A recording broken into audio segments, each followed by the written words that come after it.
আজকে আমি তৈরি করেছিলাম ছোট বড় সকলের অতি পছন্দের একটি ডেজার্ট রেসিপি নিয়ে আপনাদের সামনে চলে আসলাম। সম্পূর্ণ নিরামিষ পদ্ধতিতে ডিম ছাড়া শুধু অল্প কয়েকটি উপকরণ দিয়ে ঘরে তৈরি করে নিন সুস্বাদু মালাই পুডিংয়ের রেসিপি। এই মালাই পুডিংয়ের রেসিপিটি যেহেতু সম্পূর্ণ নিরামিষ পদ্ধতিতে তৈরি করা, ভগবানের ভোগেতেও এই মালাই পুডিং রেসিপিটি তৈরি করে দিতে পারেন। এছাড়া যারা সম্পূর্ণ নিরামিষ আহার করে থাকেন তারাও নিঃসন্দেহে নির্দ্বিধায় এই মালাই পুডিংটি ঘরেতেই তৈরি করে নিয়ে খেতে পারেন। খুবই কম সময়ে অল্প কিছু উপকরণ দিয়েই কিন্তু এই সুস্বাদু মালাই পুডিং রেসিপিটি ঘরেতেই তৈরি করে নেওয়া যায়। তাহলে চলুন আমি মালাই পুডিং রেসিপিটি কিভাবে তৈরি করেছিলাম তারই সম্পূর্ণ রেসিপির ভিডিওটি এবার দেখে নেওয়া যাক। আজকের এই মালাই পুডিং রেসিপিটি তৈরি করতে প্রথমে আমি এখানে 500 লিটার ফুল ফ্যাট ক্রিমওয়ালা লিকুইড মিল্ক নিয়েছিলাম। এবার লিকুইড মিল্কটিকে ইন্ডাকশন ওভেনে বসিয়ে ভালো করে ঘন গাঢ় করে ফুটিয়ে জাল দিয়ে নিয়েছিলাম। এবার ওই ঘন গাঢ় দুধের থেকে কিছুটা দুধ আমি তুলে নিয়ে তার মধ্যে 1 কাপ মতন মিল্ক পাউডার আমি মিশিয়ে ভালো করে চামচের সাহায্যে গুলে নিয়েছিলাম।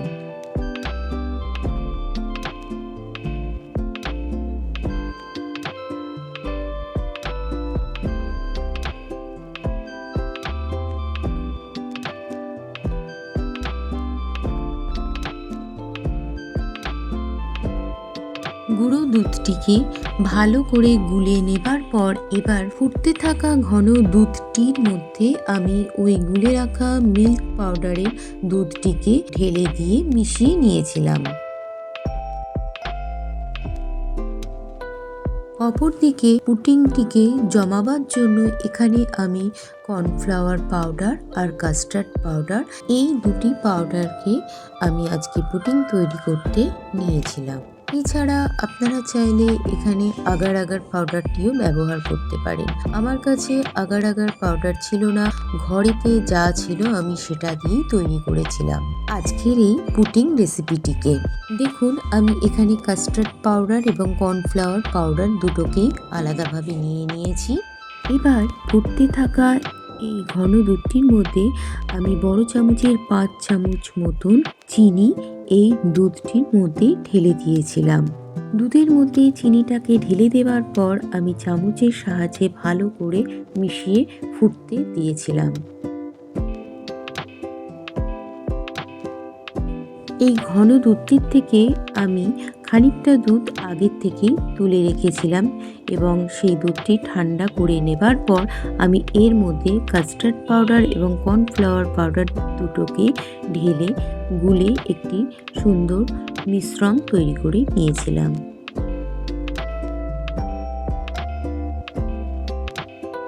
কর্নফ্লাওয়ার পাউডার এবং কাস্টার্ড পাউডারটিকে ভালো করে কিন্তু গুলে নিতে হবে, কোনো রকম যেন এর মধ্যে লাম্পস না থেকে যায় সেটা কিন্তু খেয়াল রাখতে হবে।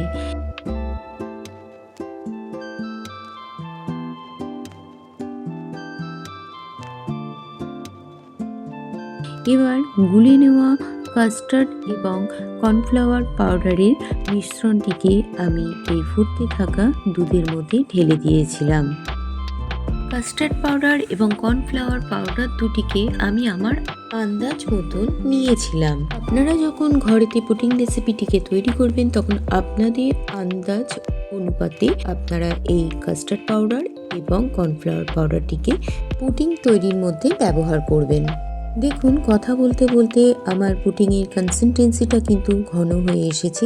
এবার আমি এই থকথকে জেলির মতন অবস্থাতে ইন্ডাকশন ওভেনের থেকে আমি পুডিংয়ের পাত্রটিকে নামিয়ে নিয়েছিলাম। পুডিংটিকে নামিয়ে নেবার পর আমি একটি কাঁচের বাটির মধ্যে সমস্ত পুডিংটিকে ঢেলে দিয়েছিলাম। ঢেলে দেওয়া পুডিংটিকে চামচের সাহায্যে আমি সেট করে নেবার পর 12 থেকে 14 ঘন্টা সময় মতন আমি ফ্রিজে সেট হবার জন্য রেখে দিয়েছিলাম। পরের দিন ফ্রিজ থেকে বের করে নেবার পর একটি ছুরির সাহায্যে পুডিংয়ের চারপাশটিকে ঘুরিয়ে ঘুরিয়ে আমি একটু আলগা করে নিচ্ছিলাম। খেয়াল রাখবেন অবশ্যই এই কাজটিকে কিন্তু খুবই সাবধানে করতে হবে। ছুরি দিয়ে ঘুরিয়ে আমার আলগা করে নেবার পর এর উপরে আমি একটি প্লেট বসিয়ে বাটিটাকে উল্টে দিয়েছিলাম। এবার আমি বাটিটাকে আস্তে করে তুলে নিয়েছিলাম। এবার দেখুন আমার পুডিংটা কতটা সুন্দর তৈরি হয়ে গিয়েছে।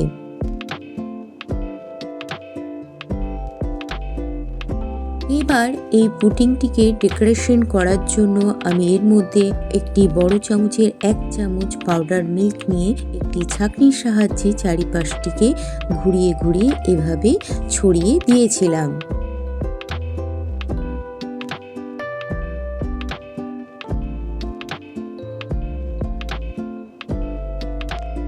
মিল্ক পাউডারটিকে ছড়িয়ে দেবার সময় সাইডে বেশ কিছু মিল্ক পাউডার পড়েছিল, সেগুলো আমি একটি চামচের সাহায্যে এইভাবে চেঁচে সরিয়ে দিয়েছিলাম।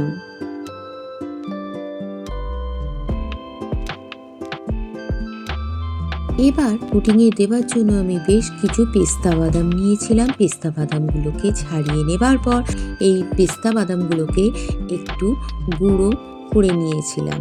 এই গুঁড়ো করা পেস্তা বাদামগুলোকে সব শেষে পুডিংয়ের ওপর ছড়িয়ে দিয়েছিলাম।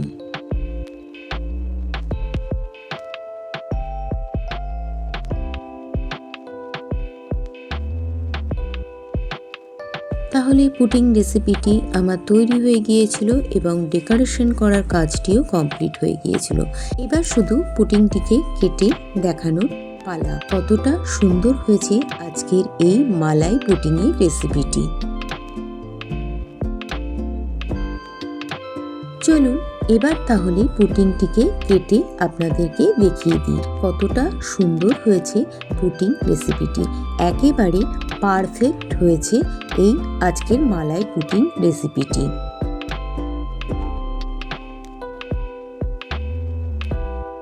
তাহলে আজকের আমার এই মালাই পুডিংয়ের রেসিপিটি আপনাদের কাছে কেমন লাগলো অবশ্যই কমেন্ট করে কিন্তু জানাবেন।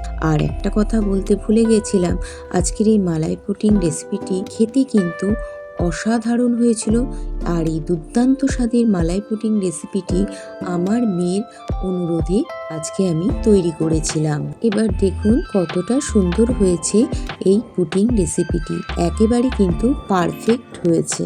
অনেকদিন ধরেই আমার মেয়ে আমাকে বলেই চলেছিল যে মা একটু পুডিং তৈরি করো, তো আমার সময়ের অভাবে পুডিং রেসিপি তৈরি করা হয়ে ওঠেনি। আজকে তাই ওর জন্য পুডিং রেসিপিটি তৈরি করে ফেললাম। আজকের মতন ভিডিওটি আমি এখানেই শেষ করছি। আবার অন্য কোনো ভিডিও নিয়ে আপনাদের সামনে হাজির হয়ে যাব। ততক্ষণের জন্য টাটা, বাই বাই। আর যারা নতুন আমার চ্যানেলটিকে ভিজিট করছেন, আমার চ্যানেলের ভিডিওগুলো দেখে যদি আপনাদের ভালো লাগে তাহলে আমার চ্যানেলটিকে প্লিজ সাবস্ক্রাইব করে পাশে থাকা বেল আইকনটিকে অন করে দেওয়ার জন্য। তাহলে যখনই আমি নতুন ভিডিও আপলোড করব সবার প্রথমে আপনার কাছে আমার চ্যানেলের নোটিফিকেশনটি পৌঁছে যাবে।